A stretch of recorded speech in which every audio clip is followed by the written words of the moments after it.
Hello everyone, welcome to this challenge zoology notes. आज के इस वीडियो में आपको बताऊंगी VVU सेमेस्टर 4 मेजर जूलॉजी का इम्पॉर्टेंट क्वेश्चन, मतलब कि मेजर पेपर 6 और मेजर पेपर 7 का इम्पॉर्टेंट क्वेश्चन बताऊंगी। उससे पहले मैं आपको सिलेबस एनालिसिस करा दूंगी कि कौन सा टॉपिक लॉन्ग में पूछा जाता है, कौन सा शॉर्ट में पूछा जाता है। जो पहला पेपर है मेजर पेपर 6, वो है आपका मेमेलियन फिजियोलॉजी। इसमें आपका पहला यूनिट में पढ़ना है टिश्यू एंड देयर फंक्शन। ये जो टॉपिक है ये लॉन्ग में पूछा जाता है। उसके बाद सेकंड में आपको पढ़ना है प्रिंसिपल ऑफ फिजियोलॉजी। इसमें जो है होम्योस्टेटिक्स और एसिड बेस बैलेंस को कभी कभी लॉन्ग में पूछा जाता है, वरना इससे ज़्यादातर मतलब MCQ या फिर शॉर्ट नोट बनता है। उसके बाद है थर्ड यूनिट में कॉन्सेप्ट ऑफ बैलेंस डाइट। इसमें आपको मोस्ट इंपॉर्टेंस में पूछा जाता है डाइजेशन ऑफ कार्बोहाइड्रेट पूछेगा, या फिर फैट पूछेगा, या फिर प्रोटीन पूछेगा। बाकी सबको मतलब शॉर्ट नोट या फिर MCQ में ले लिया जाता है इसमें। उसके बाद है composition and constitute of blood. इसमें आपको ब्लड ग्रुप और RH फैक्टर ये आपका शॉर्ट नोट में पूछेगा, लेकिन मैकेनिज्म जो होता है factor and mechanism of coagulation ये आपका लॉन्ग में पूछा जाता है, और एंटी कोगुलेंट वो आपका शॉर्ट नोट का टॉपिक है। उसके बाद है हीमोग्लोबिन। इसमें composition and types of role in transport of oxygen and carbon dioxide. Simply इसमें करना क्या है, तो आपको ट्रांसपोर्ट ऑफ CO2 पढ़ना है, ट्रांसपोर्ट ऑफ ऑक्सीजन पढ़ना है। ट्रांसपोर्ट ऑफ ऑक्सीजन और CO2 में ही ये बोर इफेक्ट और हेल्डेन इफेक्ट दोनों आ जाएगा।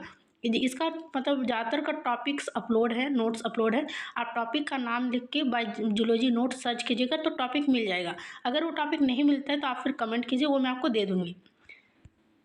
उसके बाद फोर्थ 6 यूनिट है एक्सक्रीशन। इसमें आपको जितना है ये आपका शॉर्ट नोट में पूछेगा। नेफ्रॉन को ज़्यादातर शॉर्ट नोट में लिया जाता है। मैकेनिज्म ऑफ यूरिन फॉर्मेशन ये लॉन्ग में पूछा जाता है।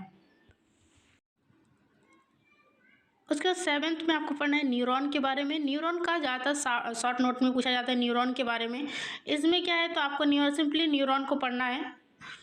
उसके बाद है मसल्स। किस टाइप में आपका आंसर मतलब पढ़ना है वो मैं आपको दे दूंगी। मैं कोशिश करूंगी कि 10 तक मैं सारे टॉपिक मतलब इम्पॉर्टेंट जो है वो मैं आपको बता दूं।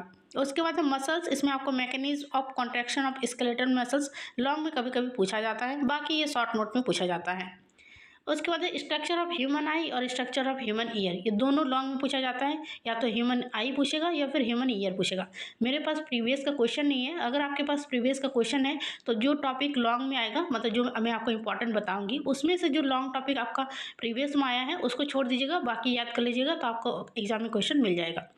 उसके बाद फिजियोलॉजी ऑफ रिप्रोडक्शन। इसमें आपको जो मेंस्ट्रुअल साइकिल है वो ज़्यादातर पूछा ही जाता है, या तो शॉर्ट में पूछेगा या तो लॉन्ग में पूछेगा, लेकिन मेंस्ट्रुअल साइकिल हर बार पूछा जाता है। और हिस्टोफिजियोलॉजी ऑफ टेस्टिस और ओवरी में दोनों में से कोई एक पूछा जाता है। इसमें आपको लॉन्ग में पढ़ना क्या है, तो लॉन्ग आंसर के लिए आपको पढ़ना है इस पेपर में टिश्यू एंड देयर फंक्शन पढ़ना है, डाइजेशन ऑफ कार्बोहाइड्रेट, प्रोटीन और फैट। ये तीनों में से कोई एक पूछेगा, लेकिन कौन सा पूछेगा इसलिए मैं तीनों लिख दी हूँ। उसके बाद मैकेनिज्म ऑफ कोगुलेशन आपको पढ़ना है लॉन्ग के लिए। मैकेनिज्म ऑफ यूरिन फॉर्मेशन पढ़ना है, ह्यूमन आई, ह्यूमन ईयर। उसके बाद मेंस्ट्रुअल साइकिल और हिस्टोफिजियल टेस्टिस और ओवरी। ये जो मतलब 8 टॉपिक है ये आपका लॉन्ग में पूछा जाने वाला टॉपिक है। और शॉर्ट नोट में आपको पढ़ना है acid base balance, balance diet, blood group, RH factor, O2 transport, CO2 transport. O2 transport, CO2 transport long मतलब होता है ना, वो शॉर्ट नोट का जो लॉन्ग होता है उसमें पूछा जाता है।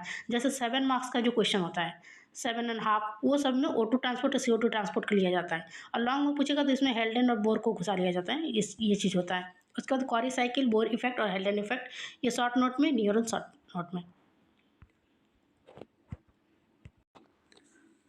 उसके बाद है 7th पेपर बायोकेमिस्ट्री। इसमें जो पहला यूनिट है बायोकेमिस्ट्री के बारे में, इंट्रोडक्शन, स्कोप एंड इंपॉर्टेंस। ये एग्जाम में नहीं पूछा जाता है। Water as biological solvent MCQ में पूछा जाता है, लेकिन ये ज़्यादातर ये यूनिट को मतलब नहीं दिखा जाता है। और उसके बाद है मेटाबॉलिज्म। इसमें भी इतना क्वेश्चन बनता नहीं है, ठीक है। उसके बाद जो कार्बोहाइड्रेट है इसमें आपको नॉर्मली कार्बोहाइड्रेट पढ़ना है। कार्बोहाइड्रेट में उसका स्ट्रक्चर पढ़ना है, उसका क्लासिफिकेशन पढ़ना है और उसका फंक्शन पढ़ देना है। एग्जाम में आपको कितना भी क्वेश्चन घुमा के दे, बस आपको टॉपिक को देखना है कि हाँ ये कार्बोहाइड्रेट पूछा गया है। हेडलाइन आप कार्बोहाइड्रेट लिख दीजिएगा, जैसा मेरा नोट्स में लिखा रहता है कि कार्बोहाइड्रेट हेडलाइन है और उसके बारे में हम आंसर लिख दिए, बस उसी तरह लिख दीजिएगा एकदम साफ। आपको आंसर बहुत मतलब नंबर आपको बहुत अच्छा मिलेगा। इसमें ग्लाइकोजेनेसिस जो है वो लॉन्ग में पूछा जाएगा। और बाकी ये जो जो ग्लूकोनोजेनेसिस है, ग्लाइकोजेनोलाइसिस है, ये शॉर्ट नोट में पूछा जाता है। Electron transport chain, Krebs cycle, ये सारे शॉर्ट नोट है। बाकी पूछेगा तो कार्बोहाइड्रेट के बारे में पूछेगा, उससे रिलेटेड उसका क्लासिफिकेशन, स्ट्रक्चर, बायोलॉजिकल इंपॉर्टेंस वो पूछेगा। उसके बाद है लिपिड। लिपिड में भी सेम है कि आपको फैटी एसिड के बारे में पूछेगा। उसका जो प्रोटीन भी लॉन्ग में पूछा जाता है, इसमें शॉर्ट नोट में यूरिया साइकिल को लिया जाता है। उसके बाद इंजाइम। इंजाइम बहुत ही इंपॉर्टेंट टॉपिक है, इसमें आपका नोमेनक्लेचर और क्लासिफिकेशन ये लॉन्ग में पूछा जाता है। और उसके बाद इसका मैकेनिज्म ऑफ इंजाइम एक्शन भी लॉन्ग में पूछा जाता है। इसका शॉर्ट नोट में सबसे ज़्यादा पूछा जाता है जनरल प्रॉपर्टीज, इसका पूछा जाता है। और इसका जो एक है ना माइकल मेंटन इक्वेशन, ये भी आपको मैकेलिस मेंटन इक्वेशन, ये आपका फिर लॉन्ग में पूछा जाता है 7.5 में। और लॉन्ग में अगर 15 मार्क्स में पूछेगा तो इसका नोमेनक्लेचर और क्लासिफिकेशन पूछा जाता है। Nucleotide and biosynthesis of metabolism, इसको आप नहीं भी पढ़ने से होगा, जरूरी नहीं है टॉपिक पढ़ना। उसके बाद विटामिन, ये उतना नहीं पूछा जाता है विटामिन, क्योंकि इजी टॉपिक है इसलिए। अगर शॉर्ट नोट में विटामिन को पढ़ सकते हैं कि क्या होता है, क्या कैरेक्टर होता है, फैट सॉल्युबल किसको कहते हैं, ये चीज़ आप पढ़ सकते हैं।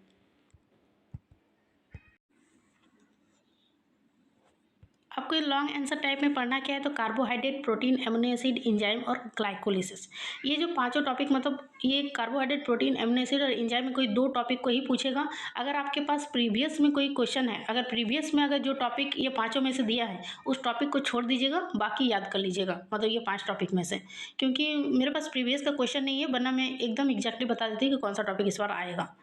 तो उसका शॉर्ट नोट में आपको पढ़ना क्या है, तो माइकल मेंटन इक्वेशन पढ़ना है, Krebs cycle, electron transport chain, vitamin, nucleotide, biosynthesis and metabolism. मैं कोशिश करूंगी कि ये सब का सारे टॉपिक में इजी वे में आपको दे दूं, मतलब याद करने में आसानी हो, प्लस मतलब मार्क्स बहुत अच्छा मिले उस टाइप में आंसर बना के।